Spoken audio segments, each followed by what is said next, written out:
Bonjour à tous et bienvenue dans SIC, le vote de la loi bioéthique, le refus de la démission du cardinal Marx et le début de l'Euro de football, c'est tout de suite dans SIC. Pour 84, contre 43, l'Assemblée a adopté. À 84 voix contre 43, les députés de l'Assemblée nationale ont adopté en troisième lecture le projet de loi relatif à la bioéthique dans la nuit de mercredi à jeudi. Ce vote rétablit notamment la PMA pour toutes les femmes, supprimée lors du passage du texte au Sénat en février, et confirme également les autres dispositifs comme l'autoconservation des ovocytes, la recherche sur les cellules souches embryonnaires et la création d'embryons chimères, homme-animal. Dans un texte publié mercredi, la Conférence des évêques de France a exprimé, une fois de plus, sa profonde inquiétude devant le projet de loi de bioéthique, en faisant un constat sans appel, la dignité propre à tout être humain, petit et grand, n'est plus le point focal.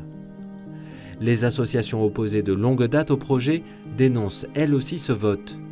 Alliance Vita souligne que des lignes rouges sont franchies, mettant en danger l'intégrité même de l'espèce humaine. La Manif pour tous appelle à poursuivre la mobilisation pour le prochain vote du texte devant le Sénat, le 24 juin prochain. Évêque de Rodez et Vabre depuis 2011, Monseigneur Fonlu a été nommé aujourd'hui nouvel archevêque d'Avignon par le pape François. Il succède ainsi à Monseigneur Jean-Pierre Quatennose, dont la renonciation a été acceptée en janvier dernier par le pape François. Je sais que c'est aussi un diocèse qui a été marqué par des difficultés, par des souffrances, qu'il y a des personnes qui ont pu être blessées. J'ai écrit dans le message que j'aurais adressé que je viens un peu les mains nues et que je veux d'abord les rencontrer, en leur demandant l'hospitalité. L'installation de Monseigneur François Fonlu aura lieu le 11 juillet 2021 à Avignon. Un deuxième évêque a été nommé aujourd'hui par le pape François, Monseigneur Didier Nobleau, jusqu'à présent curé de Nogent-sur-Seine et délégué épiscopal à l'information du diocèse de Troyes, a été nommé évêque de Saint-Flour. J'ai envie de dire aux hommes et aux femmes du Cantal, à bientôt. Et je compte sur vous pour que vous me conduisiez sur les routes du Cantal. La célébration de son ordination épiscopale aura lieu le 12 septembre prochain à la cathédrale de Saint-Flour. Du changement également à la tête de la communication de la conférence épiscopale.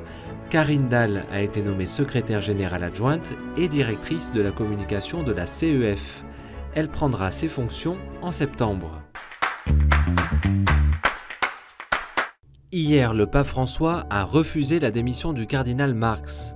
L'archevêque de Munich et Freising avait remis sa lettre de démission le 21 mai dernier, expliquant sa volonté d'assumer sa co-responsabilité dans la crise des abus sexuels vécue par l'Église d'Allemagne. Le pape a rendu publique sa lettre de réponse du 10 juin, dans laquelle il remercie le cardinal pour son courage et partage avec lui l'analyse de la crise que vit l'Église aujourd'hui.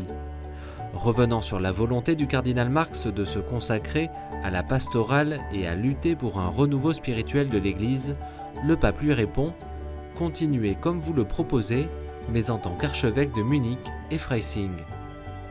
Le jour même, le cardinal a réagi sur le site de l'archevêché en expliquant « La réponse du Saint-Père m'a surpris. Je suis ému par le détail et le ton très fraternel de sa lettre, et je sens combien il comprend et a reçu ma demande. En obéissance, j'accepte sa décision comme je le lui ai promis. » Par un décret publié ce vendredi, le dicastère pour les laïcs, la famille et la vie instaure de nouvelles règles concernant la durée et le nombre de mandats de gouvernance dans les associations internationales de fidèles. Le texte définit un mandat d'une durée maximale de 5 ans pour l'organe central de gouvernement au niveau international, une même personne ne pouvant occuper des fonctions à ce niveau que pour une période maximale de 10 années consécutives. Objectif affiché, promouvoir un sain renouvellement et prévenir des appropriations qui ont suscité des violations et des abus dans le passé. Pour tous les amoureux de sport, ce vendredi est un grand jour. Il marque le début du championnat d'Europe de football, après un an de report à cause de la pandémie, avec un match d'ouverture à Rome entre l'Italie et la Turquie. À cette occasion, le pape François a rencontré Alexander Seferin, le président de l'Union des associations européennes de football. En grand amateur de football, le pape s'est déjà exprimé plusieurs fois sur les vertus du sport, comme en février dernier. Le sport, et aussi le football, est un chemin de vie, de maturité et de sainteté. Nous pouvons continuer, mais on ne peut jamais continuer seul, toujours en équipe.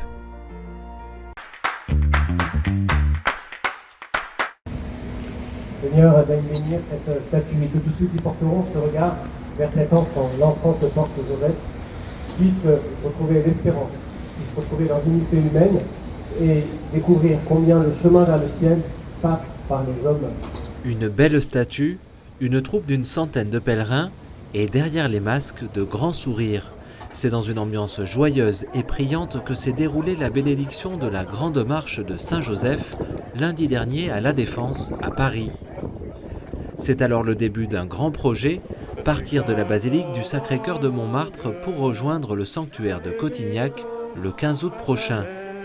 Plus de 900 km à parcourir pour les plus audacieux, mais la Grande Marche reste ouverte à tous les pèlerins qui souhaitent la rejoindre en cours de route pour quelques heures, quelques jours, quelques semaines. Pour marcher avec Saint-Joseph, toutes les étapes sont à découvrir jour après jour sur le site lagrandemarche.fr. Bonne route aux pèlerins.